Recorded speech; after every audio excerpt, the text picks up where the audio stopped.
Sud Radio, on décrypte le monde. Et on décrypte l'Outre-Rhin aujourd'hui avec notre invité. L'Allemagne est à 2 semaines d'élections anticipées qui auront lieu donc le dimanche 23 février.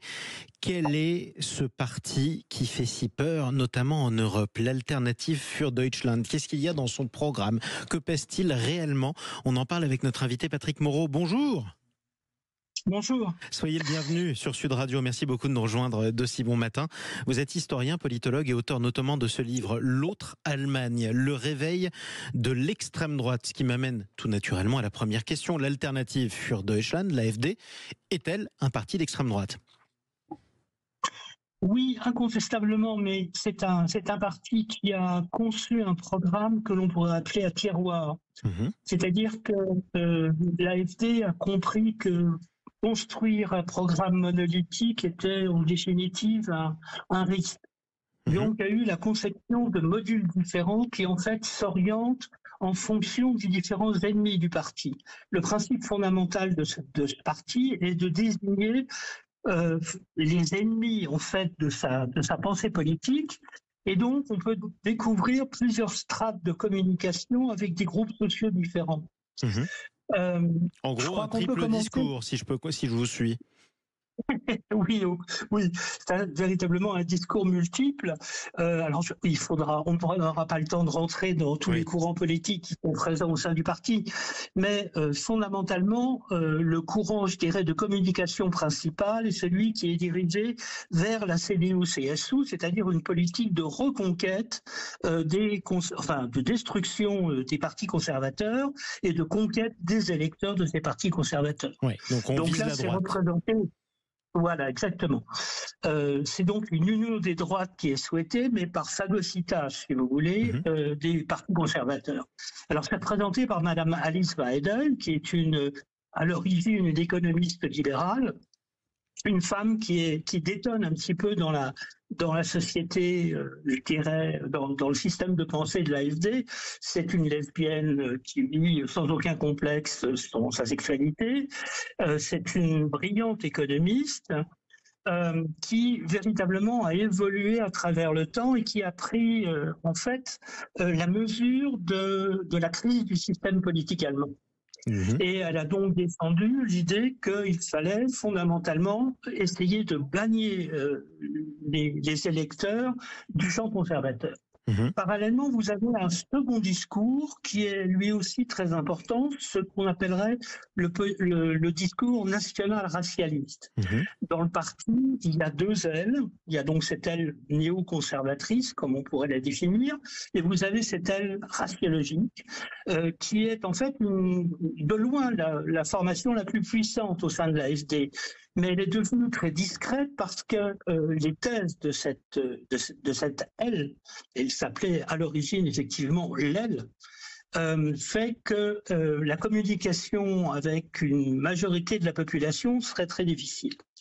Le seul thème commun, si vous voulez, aux 2 ailes, c'est la question de l'immigration, mais qui s'accompagne d'autres modules politiques comme effectivement l'économie, la question du rapport à la Russie, enfin, on aura l'occasion certainement d'en reparler. Exactement. Maintenant, revenons-en aux faits. Moi, si on me parle d'extrême droite en Allemagne, je suis comme tout le monde, je pense à une chose, c'est l'héritage de l'extrême droite en Allemagne. Pour nous, c'est le nazisme.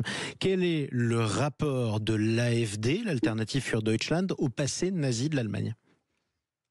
Là aussi, c'est en fonction des ailes, si vous voulez. L'aile néoconservatrice fait très attention de ne pas être trop compromis, si vous voulez, avec ce qu'on aurait appelé à l'époque de Jean-Marie Le Pen des dérapages.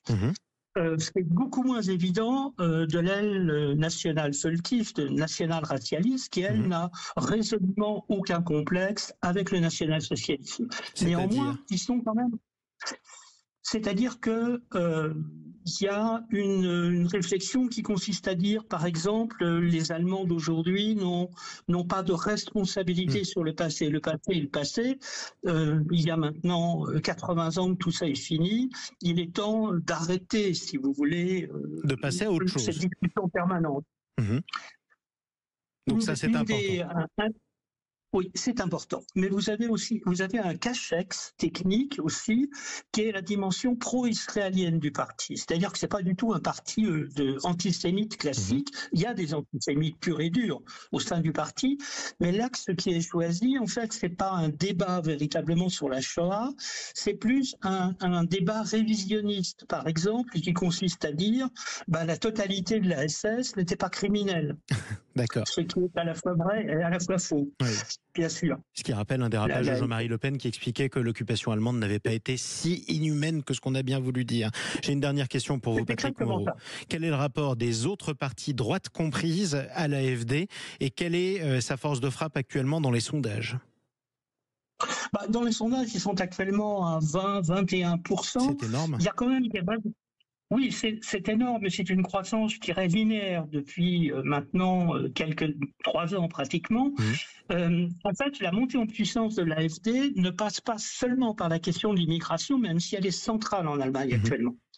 Elle a commencé à la période Corona. C'est-à-dire que l'AfD appartenait incontestablement au parti qui niait en fait Covido-sceptique, on va le dire comme ça. Donc elle a explosé, voilà. Sa force de frappe a explosé pendant le Covid. Aujourd'hui, est-ce qu'elle peut avoir des alliés ou entrer dans un gouvernement ou pas ? Entrer dans un gouvernement pour l'instant, non, mais disons que les premiers indicateurs qui commencent à inquiéter une partie justement des partis démocratiques est qu'un certain nombre environ 20% dans les nouveaux Bundesländer des électeurs encore CDU pensent qu'une collaboration avec l'AfD serait peut-être le moyen d'échapper aux fourches caudines de la prochaine grande coalition qui va se mettre en place. En d'autres termes, certains électeurs de droite souhaitent ce qu'on appellerait en France une union des droites avec l'AfD. Et ça pourrait arriver ? Oui ou non ? Pour l'instant, non.